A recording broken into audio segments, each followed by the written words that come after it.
Hello दोस्तों, आज की इस वीडियो में हम मेडिवल हिस्ट्री को जो हम पिछली क्लास में वादा किया था तो कंटिन्यू करेंगे क्लास को।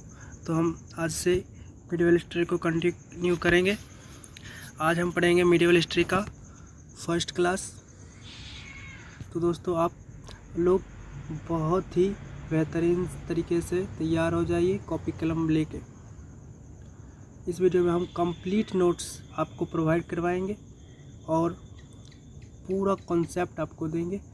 एक भी कॉन्सेप्ट लिंक, सारे कॉन्सेप्ट को लिंक वाइज आपको क्लियर करवाएंगे। तो चलिए तैयार हो जाइए, बिना बात किए शुरू करते हैं आज की क्लास को। हमने पिछली क्लास में जैसा कि आप लोगों को बताया कि हम लोग मेडिवल हिस्ट्री को 5 चैप्टर में बांट के पढ़ेंगे। पहला चैप्टर हमारा रहेगा प्रारंभिक मध्यकालीन इतिहास, दूसरा दिल्ली सल्तनत, और तीसरा मुगल साम्राज्य, और चौथा विजयनगर साम्राज्य, पांचवा बहमनी साम्राज्य। इस वीडियो में हम प्रारंभिक मध्यकालीन इतिहास को पढ़ेंगे। तो चलिए शुरू हो जाइए।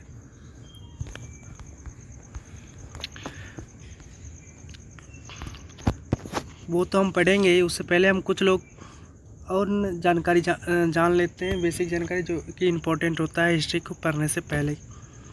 तो सबसे पहले ये जान लेते हैं, हिस्ट्री का अर्थ हिंदी होता है इतिहास, और हिस्ट्री का अर्थ होता है अतीत का अध्ययन। इसके जनक हेरोडोटस को माना जाता है। हेरोडोटस यूनान ग्रीक के थे। हेरोडोटस ने अपनी एक पुस्तक लिखी है हिस्टोरिका, और हिस्टोरिका पुस्तक में उन्होंने सबसे पहले भारत का नाम इंडिया उल्लेख किया। यहीं से हम लोगों को पता चलता है कि भारत का नाम इंडिया कहाँ से उत्पत्ति हुई। हिस्टोरिका पुस्तक से हमें प्राप्त होती है ये जानकारी। इतिहास विषय को अध्ययन के लिए 3 भागों में विभाजित किया गया है: प्राचीनकालीन भारत, मध्यकालीन भारत, आधुनिक भारत। और एक बात आप लोग सबकी इस भी देख लीजिए, शुरुआत से लेकर 711 एडी तक के काल को प्राचीन भारत के इतिहास के अंतर्गत पढ़ेंगे, और 711 एडी से 707 एडी तक के काल को हम लोग मध्यकालीन इतिहास के अंतर्गत पढ़ेंगे, और 1857 से 1947 के बीच के कार्यकाल को हम आधुनिक भारत के अंतर्गत पढ़ेंगे। आप लोग सोच रहे होंगे कि इसमें से कुछ ईस्वी गायब है, तो हम लोग उनको पूर्व आधुनिक युग के अंतर्गत हम पढ़ेंगे, जो कि हमारा होगा 1707 से लेकर 1857 तक। हम लोग पहले पढ़ेंगे प्राचीन और मध्यकालीन, उसके बाद आधुनिक। लेकिन ये सीरीज है, लेकिन हम लोग मध्यकालीन भारत से शुरू कर रहे हैं, क्योंकि इम्पोर्टेंट ज़्यादा होता है आधुनिक भारत, और उसके बाद इम्पोर्टेंट होता है मध्यकालीन भारत, उसके बाद इम्पोर्टेंट होता है, सबसे कम इम्पोर्टेंट होता है प्राचीन भारत।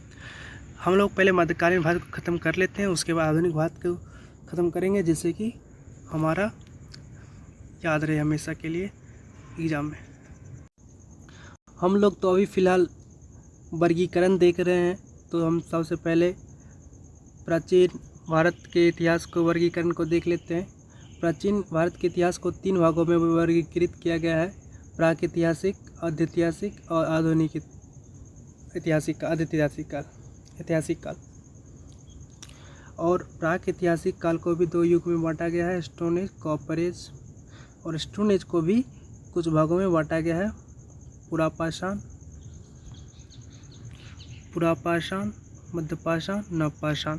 आप लोग इसकी ईस्वी को आप चाहे तो देख सकते हैं, ऐसे स्किप कर सकते हैं, ज़्यादा इम्पोर्टेंट नहीं होता है। और कॉपर एज को भी वर्गीकृत किया गया है सिंधु घाटी की सभ्यता के अंतर्गत। और अर्ध-ऐतिहासिक को वैदिक युग में विभाजित किया गया है। वैदिक युग को भी 2 भागों में विभाजित किया गया है: ऋग्वैदिक, उत्तर वैदिक। बस इतना ही हम लोग पढ़ेंगे। अभी फ़िलहाल ज़्यादा वर्गीकरण करेंगे तो दिमाग के ऊपर चला जाएगा अभी। और हम लोग जैसे बताए थे कि इसमें पूर्व आधुनिक काल पढ़ेंगे, तो उसके अंतर्गत हम लोग मराठा जैसे जाट, ये और वह, इस सब को हम पढ़ेंगे पूर्व आधुनिक काल के अंतर्गत। तो चलिए हम लोग अपने टॉपिक पे आ जाते हैं।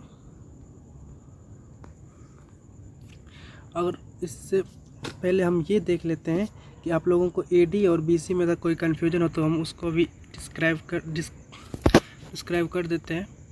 जैसे देखिए, BC का अर्थ होता है बिफोर क्राइस्ट और AD का अर्थ होता है एना डोमिना।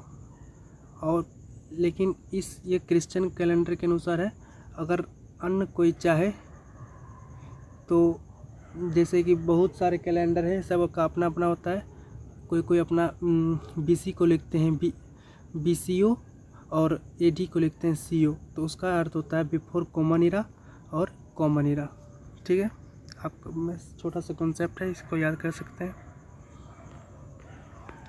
अब हम शुरू कर देते हैं अपना मध्यकालीन इतिहास। ठीक है, तो चलिए शुरू करते हैं। मध्यकालीन इतिहास, जिसमें हमने आप लोगों को बता ही चुका है इसके अंतर्गत क्या क्या पढ़ेंगे। तो हम सबसे पहला टॉपिक स्टार्ट करते हैं अपना प्रारंभिक मध्यकालीन भारत। ठीक है, इसमें भारत में हुए आक्रमण का उल्लेख है। इसमें भारत में हुए विदेशी आक्रमण का उल्लेख है। यहाँ पर ध्यान देने योग्य बात है, जिसमें प्रारंभिक मध्यकालीन भारत जो हम पढ़ेंगे उसमें विदेशी आक्रमण का उल्लेख है, वही हम पढ़ेंगे। जिसके अंतर्गत आते हैं अरबी और तुर्की आक्रमण। अगर बात की जाए इनके आक्रमण के उद्देश्य की, तो हम लोग क्या देखेंगे, इनका उद्देश्य क्या हो सकता है, आप लोग बताइए। इनका उद्देश्य था धन दौलत लूटना, साम्राज्य विस्तार और इस्लामिक धर्म का फैलाना। कुछ लोग कहेंगे इनका उद्देश्य साम्राज्य विस्तार नहीं था, पर इनका उद्देश्य साम्राज्य विस्तार था।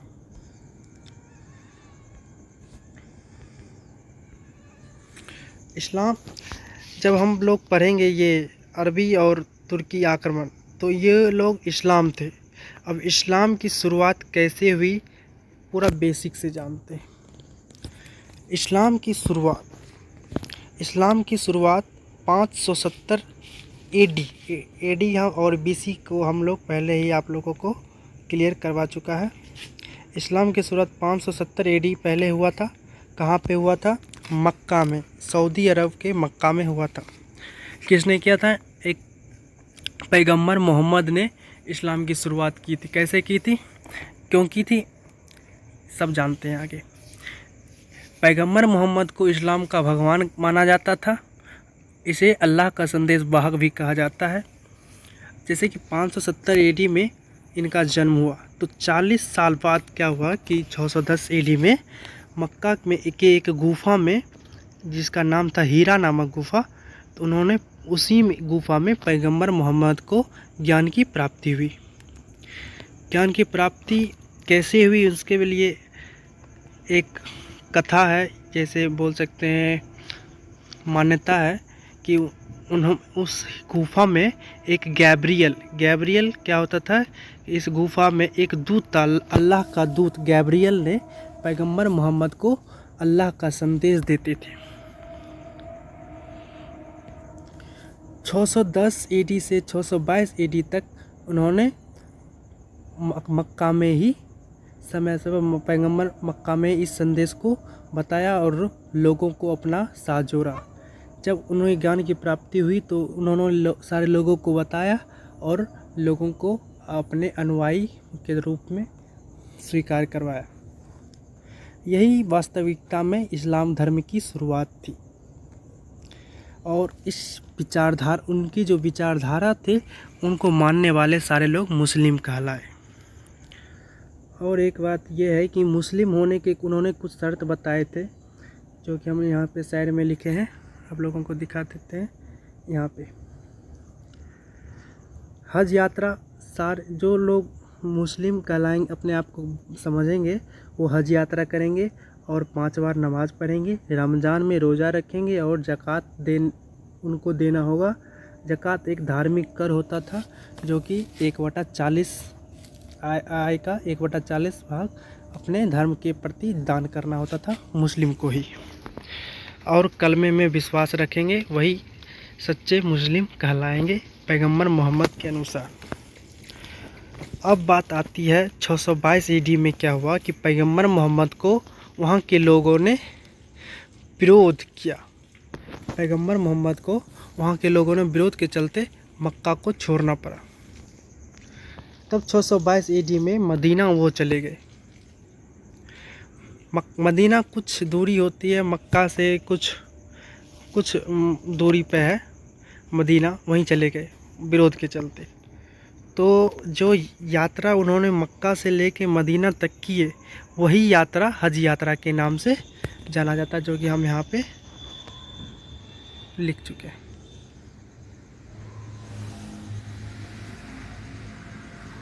ठीक है, अब हम इसके कुछ फैक्ट्स को याद कर लेते हैं। जैसे कि 622 एडी में क्या हुआ। 622 एडी में हिजरी संवत की शुरुआत हुई, जो कि एक इस्लामिक कैलेंडर है। 632 एडी में क्या हुआ कि पैगंबर मोहम्मद की मृत्यु हुई। कहाँ पे हुई? मदीना में हुई। और इसके मृत्यु के बाद एक खलीफा का पद शुरुआत हुआ। कोई तो होगा धर्म का सर्वोच्च, इसीलिए एक खलीफा का पद लाया गया, जो कि अपने उनके जो अनुयायी थे उसको अपना नेतृत्व कर सके। लेकिन क्या हुआ कि 632 एडी में इस्लाम दो भागों में टूट गया यानी बट गया, शिया और सुन्नी। शिया और सुन्नी में क्यों बट गया? क्योंकि शिया को मानने वाले 25 से 30% मुस्लिम थे और सुन्नी को मानने वाले 60 से 70% मुस्लिम थे।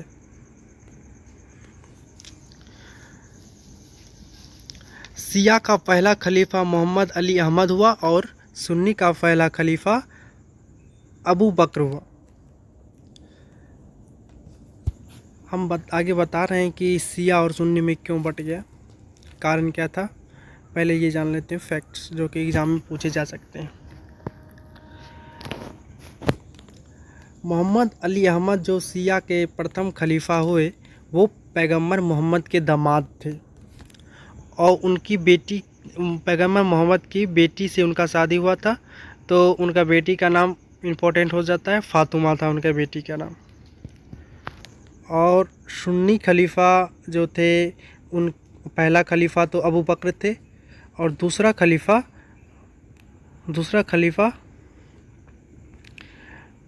उमर था और तीसरा खलीफा उस्मान था। अब हम बताते हैं शिया और सुन्नी की कहानी को। शिया वो थे जो कि पैगंबर मोहम्मद ने अपने ज़बान से जो बात बोल दिया, उसी को हमेशा के लिए अपना एक समझ लीजिए कि अपना मतलब उसी रास्ते पे चलेंगे शिया लोग। सुन्नी हुआ कि उनके जो अनुयायी थे उनमें कुछ बदलाव भी कर लेते थे, जैसे कुछ बातें ऐसी थी कि जो कि बदलनी ज़रूरी है समय के अनुसार, वो बदल लेते थे। वही हुआ सुन्नी, इसलिए दो भागों में बट गए थे तकरार के चलते। अब देखिए अगले, जब खलीफा का पद आया तो खलीफा इस्लाम को बढ़ावा देने के लिए, इस्लामिक धर्म को बढ़ावा देने के लिए वो समय समय पर अलग अलग जगहों पर अपना दूत भेजा करते थे। इसी क्रम में 36 एडी में,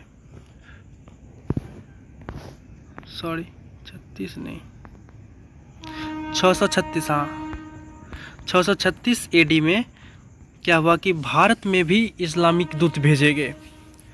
भारत में इस्लामिक दूत किसे भेजा गया? भारत में इस्लामिक दूत सुन्नी खलीफा उमर के द्वारा अरबाज को भेजा गया, जो कि सबसे पहले केरल में आया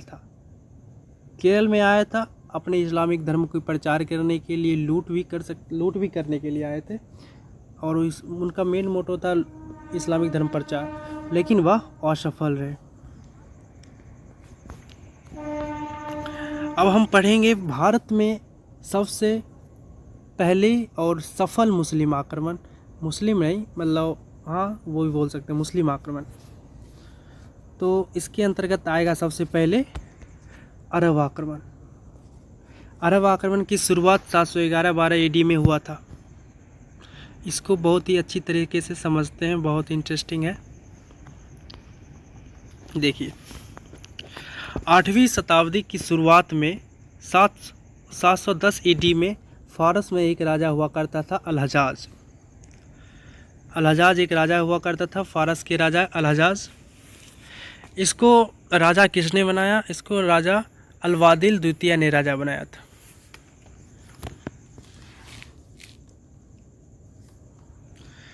अल-हज्जाज का जो व्यापार था, अल-हज्जाज का जो व्यापार था वह श्रीलंका से था। श्रीलंका से था, लेकिन इनका व्यापार श्रीलंका से था। भारत होते हुए वह भारत तो में एंट्री नहीं करता था, मतलब समुद्री मार्ग से वह जाता था, लेकिन वह भारत को लूटना चाहता था, क्योंकि उसने भारत को सुना था कि यह सोने की चिड़िया है। अल-हज्जाज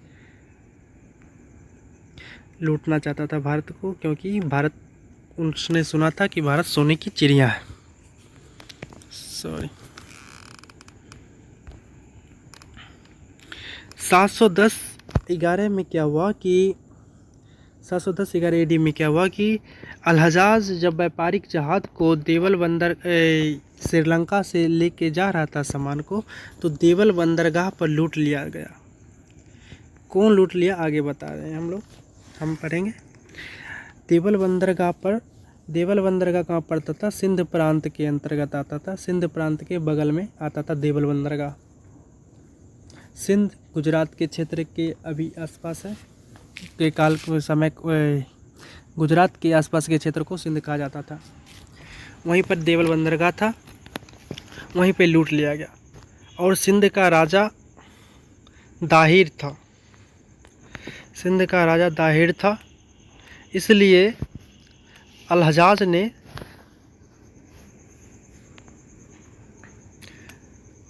दाहिर को दाहिर पर लूट का आरोप लगा दिया।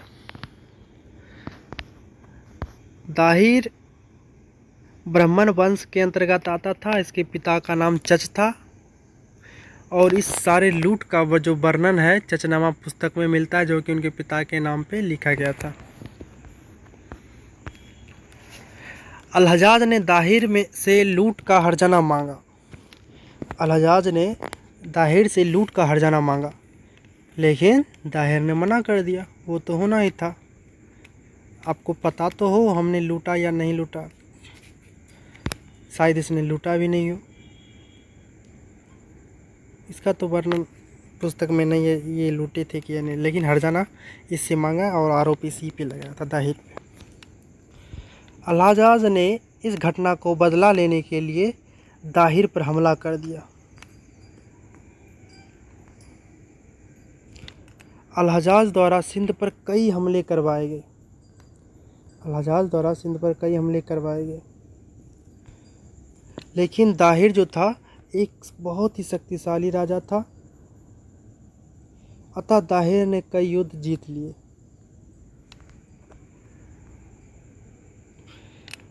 मतलब अरब ने इस पर दाहिर पर कई आक्रमण करे, जिसमें कि सारे वो हार गए। जिसके अंतर्गत आते हैं उसके जैसे कि अरबों के सेनापति जो कि हारे थे, उनका नाम ये है अब्दुल्ला। उनको हार के साथ साथ मृत्यु को भी स्वीकारना पड़ा। फाजिल, कुरैल जो कि हारे। इतनी सारी हार के बाद अल-हज्जाज ने वो अपना सबसे शक्तिशाली व्यक्ति को 711 AD के अंतर्गत मीर कासिम, सबसे शक्तिशाली उसका सेनापति था मीर कासिम को सिंध पर आक्रमण करने के लिए भेज दिया गया।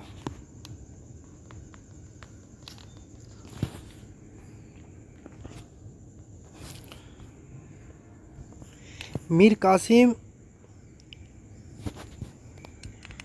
बहुत ही शक्तिशाली सेनापति था, बहुत ही शक्तिशाली। इसको मोहम्मद बिन कासिम नाम से भी जाना जाता है।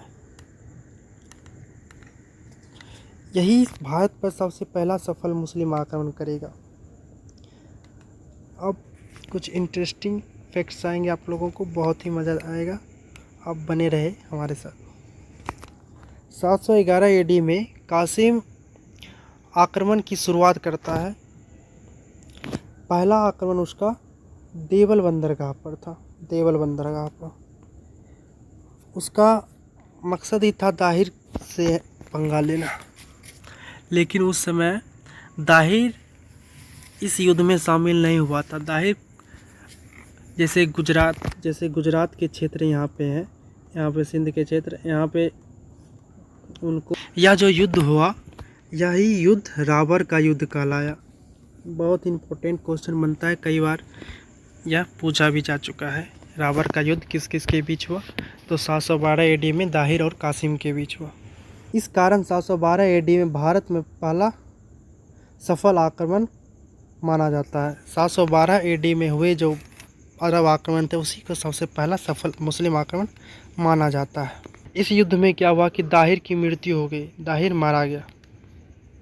दोस्तों वीडियो लंबा हो रहा है, 22 मिनट का हो गया है। तो चलिए दोस्तों, आज का वीडियो इतना ही रखते हैं। ज़्यादा वीडियो लंबा हो जाएगा तो आप लोगों को देखने में परेशानी होगी। अगली क्लास में हम लोग अरब आक्रमण ख़त्म कर देंगे और फिर अगले टॉपिक को स्टार्ट करेंगे। अगली ही क्लास में हम लोग यहाँ तक पढ़ चुके हैं, 712 रावर का युद्ध तक पढ़ चुके हैं। तो चलिए मिलते हैं दोस्तों अगले क्लास में। आज के लिए इतना ही। धन्यवाद आपका इतना समय देने के लिए।